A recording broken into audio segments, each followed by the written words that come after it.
Hola, buenas noches. El día de hoy vamos a hablar del análisis del comportamiento de la economía global. Esto es para la materia macroeconomía NRC 1573749. La persona que les está hablando es Yuri Barón con ID 926348. Entender cómo funciona la economía global es importante porque nos ayuda a ver cómo se relacionan los países, los mercados y las decisiones económicas. Este análisis nos muestra no solo las oportunidades que existen para crecer y mejorar, sino también los riesgos y problemas que pueden surgir, crisis financieras o desequilibrios entre las regiones. Además, decisiones como subir o bajar impuestos o situaciones como guerras y tensiones entre países tienen un gran impacto en la economía de todo el mundo. Por eso, estudiar estos temas es clave para tomar buenas decisiones a nivel local y global. Para continuar con el tema, vamos a hablar de políticas económicas.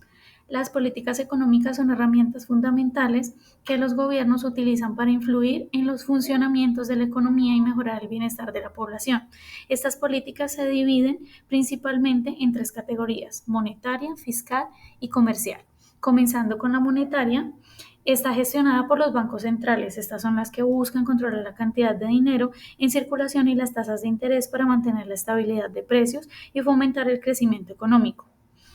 La política fiscal consiste en el manejo del gasto público y los impuestos por parte del gobierno. Durante la crisis sanitaria, numerosos países implementaron paquetes de estímulo fiscal para apoyar a empresas y ciudadanos afectados económicamente.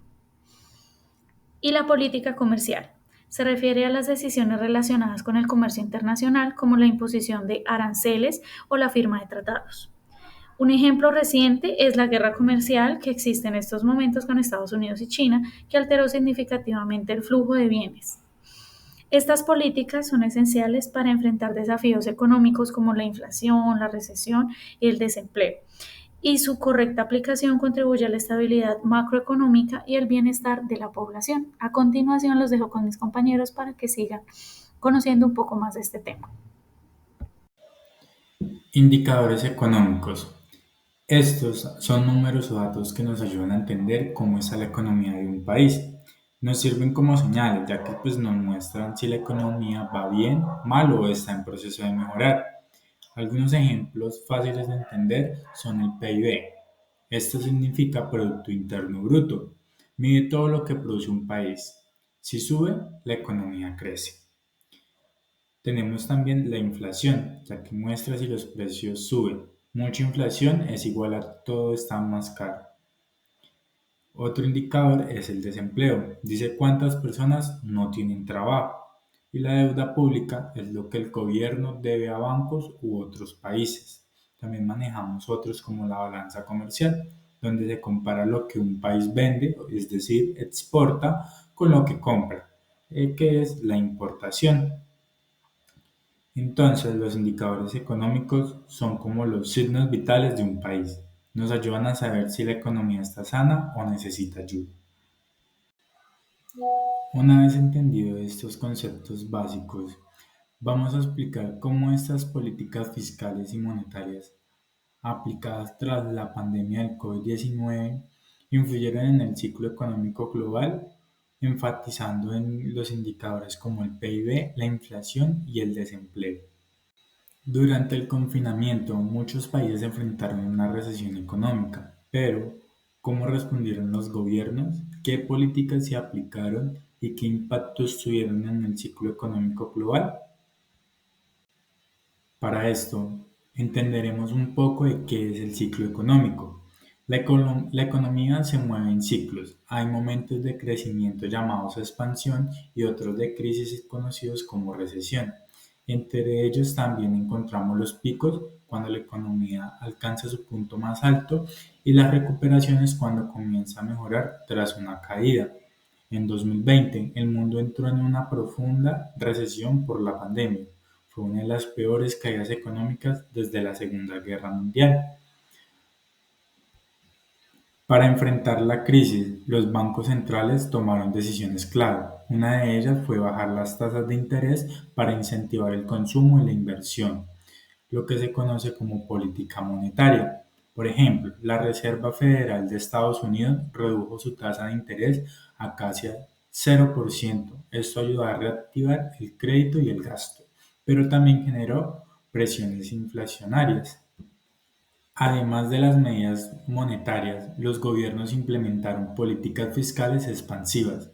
Esto significa que aumentaron el gasto público y otorgaron ayudas directas a empresas y ciudadanos. Estados Unidos, por ejemplo, aprobó paquetes de estímulo económico por más de 5 billones de dólares. En América Latina, muchos países entregaron subsidios y transferencias a hogares vulnerables. Estas políticas ayudaron a reducir el impacto social de la pandemia, pero también elevaron los niveles de deuda pública en muchos países. ¿Qué nos dicen los indicadores económicos? El PIB, Producto Interno Bruto, mundial cayó un 3% en 2020, pero se recuperó un 5,9% en el 2021, según el FMI.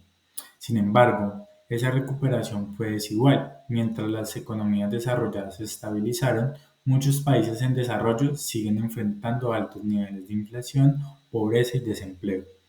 En 2022, la inflación alcanzó cifras históricas, más del 8% en Estados Unidos y más del 10% en Europa. Esto llevó a nuevos aumentos en las tasas de interés para controlarlo. En conclusión, las políticas económicas aplicadas durante y después de la pandemia permitieron evitar una crisis aún mayor. Sin embargo, sus efectos siguen presentes hoy en día. Enfrentamos retos como la inflación persistente, el aumento de la deuda pública y la desigualdad global. La economía aún está en proceso. Comprender estas variables es fundamental para interpretar el presente y prepararnos para el futuro económico mundial. Gracias por acompañarnos. Espero que este análisis les haya sido útil para entender cómo se mueve la economía global. Muchas gracias.